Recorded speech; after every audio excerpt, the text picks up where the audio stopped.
আজকের ভিডিও খুবই ইম্পর্টেন্ট হতে যাচ্ছে তাদের কাছে যারা গ্রুপ সি গ্রুপ ডি এর ইন্টারভিউ দিতে যাচ্ছেন। অনেকেই ভাবেন যে শুধুমাত্র ঠিকঠাক প্রশ্নের ঠিকঠাক উত্তর দিলেই ইন্টারভিউ ক্লিয়ার হয়ে যাবে, কিন্তু আসল সত্যিটা হলো শুধুমাত্র প্রশ্নোত্তর নয়, প্রশ্নোত্তরের বাইরেও একটা বিরাট পার্সোনালিটি টেস্টের জায়গা থাকে, যে কারণে এটাকে তো ইন্টারভিউ নয়, পার্সোনালিটি টেস্ট বলা হয়। আপনার ব্যক্তিত্ব যাচাই পর্ব, যেটা শুধুমাত্রই প্রশ্ন উত্তরের মধ্যে সীমাবদ্ধ নয়, এবং প্রশ্ন উত্তরের মধ্যেও সেই সমস্ত প্রশ্ন উত্তরগুলোকেই বেশি গুরুত্ব দেওয়া হয় যে প্রশ্ন উত্তরের মাধ্যমে আপনার পার্সোনালিটি যাচাই করা হয়। আপনার কাছ থেকে ইনফরমেশন জানতে চাওয়ার থেকে আপনি কোনো প্রশ্ন কি করে ট্যাকেল করেন সেটাই গুরুত্ব দেওয়া হয়। কিন্তু এই প্রশ্নোত্তরকে যদি আমি সরিয়েও রাখি, আপনার অ্যাপিয়ারেন্স কেমন হবে, আপনার হাঁটার, দাঁড়ানোর, বসার ভঙ্গি কি হবে, এই সমস্ত কিছু নিয়ে কিন্তু আজকের ভিডিওতে আলোচনা হবে। আপনার বডি ল্যাঙ্গুয়েজ, আপনার অ্যাপিয়ারেন্স, আপনার ড্রেস, এই তিনটে জিনিস বোর্ডকে প্রথম 30 সেকেন্ডে ইমপ্রেস করে দেবে। এর মধ্যে ড্রেস ব্যাপারে আমি আজকে কোনো কথা বলবো না, সেই ব্যাপারে আমি আর একটা ভিডিও নিয়ে আসবো আগামীকালকে।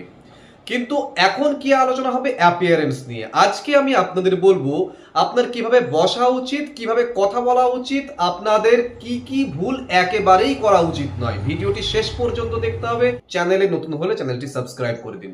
দেখুন, ইমপ্রেশন, ফার্স্ট ইমপ্রেশন সব থেকে গুরুত্বপূর্ণ। আপনি নিজেও যখন কোনো ব্যক্তিকে প্রথম দেখেন, সেই প্রথম ইমপ্রেশনেই তাকে কিন্তু আপনি জাজ করেন, বা তার সম্পর্কে আপনার ভেতরে একটা ছবি তৈরি হয়। আপনি যখন রুমে ঢুকবেন, বোর্ড আপনার কথা শোনার আগেই আপনাকে বিচার করা শুরু করে দেবে। চৌকাঠ পেরিয়ে ঢুকেছেন মানেই প্রশ্নোত্তর গুলি মারুন, পরে বসার ব্যাপার পরে, সমস্ত কিছুর আগে আপনি যে মুহূর্তে চৌকাঠ পার করেছেন সেই সময় থেকে আপনার পার্সোনালিটি টেস্ট কিন্তু শুরু হয়ে গিয়েছে। তাহলে প্রথমে ধরুন আপনি দরজায় নক করছেন, বা may I come in sir, madam, বা স্যার ভিতরে আসতে পারি, এরকম কোনো একটা অনুমতি নিয়ে আপনি ধীরে ধীরে ঢুকছেন। এই ঢোকার সময় অবশ্যই লক্ষ্য রাখতে হবে আপনার পায়ে যে জুতোটা থাকবে সেটাতে যেন গট গট করে আওয়াজ না হয়। চোখ নিচে না রেখে আবার একদম তাকিয়েও না, ব্যালেন্সড আই কন্ট্যাক্ট রাখতে হবে সমস্ত কিছুর ক্ষেত্রে। আপনি টেবিলের পাশে এসে দাঁড়ালেন, গুড মর্নিং স্যার বা ম্যাডাম বললেন। যদি দুজন স্যার একজন ম্যাডাম থাকে তাহলে দুজনকে মানে গুড মর্নিং স্যারও বলবেন, গুড মর্নিং ম্যাডামও বলবেন। এবার আপনাকে বসতে বলা হবে, অথবা আপনি নিজেও জিজ্ঞাসা করতে পারেন যে স্যার বসবো, এরকম কোনো কিছু। না জিজ্ঞাসা করে বসা, বা না পারমিশন দিয়েছে মানে পারমিশন দেয়নি তার আগে বসে পড়া খুবই খারাপ। অবশ্যই আপনি পারমিশন চেয়ে বসবেন, অথবা তারাই বসতে বলবেন। এবার ব্যাপারটা হয়ে যাচ্ছে কি, বসার পরে আপনাকে যিনি বসতে বলেছেন তিনি যদি ম্যাডাম হন, তাকে থ্যাংক ইউ ম্যাম বলুন, তারপরে বাকি স্যারদের দিকে তাকিয়ে থ্যাংক ইউ স্যার এটাও বলুন। আই কন্ট্যাক্ট সবার সঙ্গে থাকবে। আর যদি কোনো স্যার বলে তাহলে থ্যাংক ইউ স্যার বলে, যদি অন্য কেউ থাকে, অন্য কোনো ম্যাডামও থাকে, থ্যাংক ইউ ম্যাম বলুন। সবার দিকে তাকিয়ে thank you sir, thank you madam, thank you sir এসব বলতে হবে না। আমি বলতে চাইছি আপনাকে বসতে বলেছে যিনি, তিনি তার তো থ্যাঙ্কস প্রাপ্য, কিন্তু শুধু তো তিনি নন, তিনি ওই ইন্টারভিউ বোর্ডের একজন রিপ্রেজেন্টেটিভ হিসেবে আপনাকে বসতে দিয়েছে। সুতরাং ধন্যবাদ সবার প্রাপ্য, অর্থাৎ আপনার আই কন্ট্যাক্ট সবার দিকে রাখবেন। ওকে, মনে রাখবেন এই সমস্ত ছোট ছোট জিনিস হিউজ ইম্প্যাক্ট ফেলে। এবার আপনি বসছেন, বসার সময় চেয়ারটা ধরা যাক কাঠের চেয়ার, এমন করে সরিয়ে বসতে গেলেন ক্যাচ ক্যাচ করে আওয়াজ হয়ে গেল। এই সমস্ত জিনিসগুলো এড়িয়ে চলবার চেষ্টা করবেন। একজন জেন্টলম্যান কখনো এই ধরনের ক্যাচ ক্যাচ আওয়াজ করে চেয়ার সরায় না। একজন জেন্টলম্যান যখন হেঁটে যান তখন ওই রকম করে গট গট করে ঔদ্ধত্যের আওয়াজ হয় না। এই ঔদ্ধত্য বা এই ক্যাচক্যাচানি আওয়াজ বা এই রকমের যাবতীয় সাউন্ড সমস্ত সময় এড়িয়ে চলবার চেষ্টা করবেন। এবং চেয়ার রয়েছে, আপনি চেয়ারের মধ্যে দিয়ে গিয়ে আপনি চেয়ারে বসছেন, ঠিক আছে? এই সমস্ত বডি ল্যাঙ্গুয়েজ কিন্তু আপনার কনফিডেন্স বোঝাবে। আপনি সোজা হয়ে বসবেন, কাঁধ ঝুঁকিয়ে বসবেন না, হাত টেবিলের উপর রাখবেন না। আপনি ধরুন যে আপনি চেয়ার টেবিলে বসে আছেন, আপনার সামনে অপোজিটে আরেকজন এসে টেবিলে হাত রেখে কথা বলছে, উল্টো দিকের মানুষটির টেবিলে হাত রেখে কথা বলাটা সেটা কিন্তু ঔদ্ধত্য বোঝায়। সুতরাং হাত টেবিলে রাখবেন না, হাতটা হাঁটুর উপরে রাখুন, বা যদি ফাইল থাকে তাহলে ফাইলটাকে নিয়ে বুকের মধ্যে নিয়ে আপনি হাতটা সেখানে কোলের মধ্যে রাখতে পারেন। ওকে, যে ভুলগুলো কখনো করবেন না, টেনশনে হাত পা কাঁপা, নখ কামড়িয়ে ফেলা, অনেকের এগুলো মুদ্রা দোষ থাকে, তো বারবার নড়াচড়া করা, কোনো কিছু প্রশ্ন ধরেছে আকাশের দিকে তাকিয়ে ভাবছেন, বা চুল টুল এরকম করে এই করছেন। অনেকে আছে ছেলেদের যেরকম এরকম চুল এরকম বারে বারে স্টাইল করে একটু ঠিক করে নেওয়ার একটা অভ্যেস থাকে, মেয়েদের ক্ষেত্রে লক্স ঠিক করার ব্যাপার থাকে এরকম বারে বারে। এইগুলো যতটা পারা যায় এড়িয়ে চলবেন। কথা বলার সময় মাথা একটু নেড়ে বোঝান যে আপনি এনগেজড, একদম ফ্রি থাকুন, মাথা নেড়ে বোঝান, খুব বেশি নয়, চোখে চোখ রেখে কথা বলুন, আই কন্ট্যাক্ট সবার দিকে রাখুন। একজন প্রশ্ন করছে, উত্তর কিন্তু আপনি সবার দিকে তাকিয়ে দিচ্ছেন। স্মাইলটা খুব গুরুত্বপূর্ণ। আপনার মুখে হালকা একটা হাসি লেগে থাকবে, যেটা আপনার পজিটিভিটি বোঝাবে, গোমড়া মুখে নয়, আবার একদম দাঁত বের করেও নয়। কেমন? এই হবে আপনার কমিউনিকেশন স্টাইল। আপনি কি বলছেন তার থেকেও গুরুত্বপূর্ণ হতে চলেছে আপনি কিভাবে বলছেন। ধীরে বলুন, পরিষ্কারভাবে কথা বলুন, খুব ফাস্ট নয়, খুব স্লো নয়।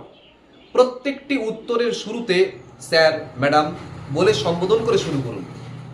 যদি উত্তর না জানেন, সরি স্যার বা সরি ম্যাডাম, এই মুহূর্তে আমার মনে পড়ছে না, বা আমি ঠিক শিওর নই এটাতে, এটা আপনি বলে দিন। যে কাজগুলো করবেন না সেই কাজগুলো হচ্ছে আন্দাজে ভুল উত্তর দিয়ে ছক্কা পেটানোর চেষ্টা করবেন না। বেশি কথা বলবেন না। তারা যে কথাগুলো বলছেন তার উত্তর দেন, হাসি মুখে দেন, আই কন্ট্যাক্ট রেখে দেন। কেমন? বেশি কথা বলতে যাবেন না, বা নিজের কথা যেরকম সেলফ ইন্ট্রোডাকশনে আমার বাড়িতে কতজন আমরা মানে ভাই বোন, আমার বাবা কি করে, না এগুলোর কোনো দরকার নেই। আপনার একাডেমিক্স, আপনি কোথা থেকে এসেছেন এবং আপনার কি শখ বা কি লক্ষ্য, এইগুলো ইম্পর্টেন্ট জিনিসের বাইরে কিচ্ছু নয়। আমাদের মধ্যে একটা ধারণাই থাকে যে ওই ইন্টারভিউ বোর্ডে যারা বসে আছেন তারা আমাদের একদম পিষে মেরে ফেলে দেওয়ার জন্য একদম বসে রয়েছেন, তা নয়।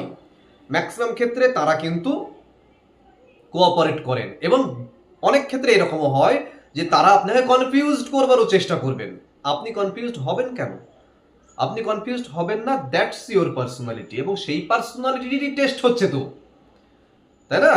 তাহলে আপনার আই কন্ট্যাক্ট না রাখা, আপনার খুব নিচু গলায় মিনমিন করে কথা বলা, বা খুব অধ্যত্বের সঙ্গে কথা বলা, ওভার স্মার্ট দেখানোর চেষ্টা নিজেকে, হ্যাঁ কথা বলতে বলতে পারেন চুল টুলের করছেন, এইগুলো করবেন না। 100% বাদ দিয়ে দেবেন এগুলো, ঠিক আছে? ড্রেস ব্যাপারে পরে আসছি, কিন্তু অ্যাপিয়ারেন্সে এই ধরনের জিনিসগুলো থাকলে মনে রাখবেন আপনি নিজেও বুঝতে পারছেন না ওই সময় আপনি সমস্ত প্রশ্নের উত্তর ঠিক দিচ্ছেন, কিন্তু আপনার পার্সোনালিটি কিন্তু ফল করছে ওই সমস্ত জায়গাগুলোতে। তাহলে আমাদের আসল কাজ কি? কনফিডেন্ট থাকতে হবে, সিম্পল থাকতে হবে, অনেস্ট থাকতে হবে সবার আগে। এই তিনটে জিনিস যদি ঠিকঠাক থাকে, এবং তার সঙ্গে প্রশ্নোত্তর যদি আপনি 70-80% প্রশ্নোত্তর যদি আপনি ঠিকঠাক দিয়ে বেরিয়ে আসতে পারেন, মনে রাখবেন ইন্টারভিউ আপনার ভালো হলো। আপনি অবশ্যই ইন্টারভিউতে ভালো করবেন সেক্ষেত্রে। এই ধরনের যে সমস্ত টিপসগুলো দেয়া হচ্ছে, এগুলোকে একদমই এগুলো খুব ছোট ছোট জিনিস, কিন্তু এই ছোট ছোট জিনিসগুলো নিয়ে আপনার একটা বড় ইমেজ ক্রিয়েট হবে টু দ্য ইন্টারভিউ বোর্ড। আপনাকে মনে রাখতে হবে, first impression is the last impression. আপনি যে প্রথম আপনার যে ইমপ্রেশনটা তাদের কাছে ক্লিয়ার হচ্ছে, সেইটি শেষ পর্যন্ত থেকে যাবে, আপনি যতই প্রশ্নের উত্তর সঠিক দিন অথবা না দিন।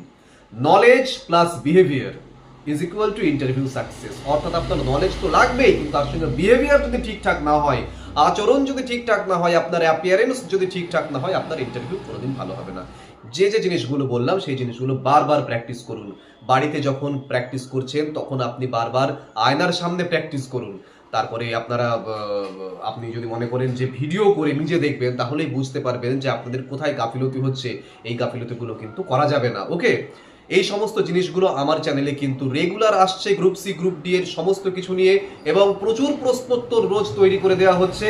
পিডিএফও পাওয়া যাচ্ছে, যে সমস্ত প্রশ্নোত্তর তৈরি হচ্ছে এবং যে টোটাল যে সমস্ত জিনিসপত্র দেখে যেতে হবে গ্রুপ সি গ্রুপ ডি এর জন্য, সমস্ত কিছুর পিডিএফ এই নম্বর থেকেও কিন্তু আপনারা কালেক্ট করতে পারেন। এবং আমার তো ভিডিও তো আসছে, সেখান থেকে আপনারা 2-4 বার শুনে নিলেও আপনাদের মুখস্থ হয়ে যাবে, আত্মস্থ হয়ে যাবে। মুখস্থ কথাটা আমি বলতে চাই না, আমি আত্মস্থ কথাটাই বলতে চাই। সেগুলো কিন্তু রেডি হয়ে যাবে। আপনারা এগুলোকে খুব ভালো করে রেডি করুন, এবং বিশ্বাস করুন যে এই জিনিসগুলো আপনারা যত দেখবেন, যত শুনবেন, এই যে প্রশ্নোত্তর বললাম, এগুলো তত আপনাদের মধ্যে আরো 10টা প্রশ্নের উত্তর দেওয়ার জন্য আপনাদের ক্যাপেবল করে তুলবে, ওকে? তার জন্য এগুলো ভালো করে লক্ষ্য রাখতে হবে, এবং যে টিপসগুলো দেওয়া হচ্ছে সেগুলো ভালো করে আপনারা মেনটেন করুন। আমার সঙ্গে যদি যোগাযোগ করতে হয় এই নম্বরে আমার সঙ্গে যোগাযোগ করতে পারেন। আমি কিন্তু প্রচুর প্রশ্ন উত্তর রোজ তৈরি করে দিই। যারা আমাকে বলে যে এই প্রশ্নগুলো দিলে স্যাটিসফ্যাক্টরি অ্যান্সার্স কি হবে, সেগুলো কিন্তু সবাইকে তৈরি করে দেওয়া হয়। উইদিন 24 আওয়ার্সে চেষ্টা করা হয় তৈরি করে দেওয়ার। ঠিক আছে, সেগুলো সমস্ত কিছু পাবেন। এবং সবশেষে বলবো যে এই ধরনের টিপস বা এই ধরনের স্টাডি মেটেরিয়াল খুব একটা ইউটিউবে এত অল্প পরিসরে কোথাও পাবেন না। যদি মনে হয় ভিডিও কাজে লাগছে, ভিডিওটিকে শেয়ার করুন এবং চ্যানেলটিকে সাবস্ক্রাইব করুন। চ্যানেলটি সাবস্ক্রাইব করলে তবেই এই ধরনের ভিডিওগুলো আপনার কিন্তু ফিডে আসবে এবং আপনারা এগুলো থেকে উপকৃত হবেন। ভালো থাকুন, দেখা হচ্ছে পরের ভিডিওতে খুব তাড়াতাড়ি।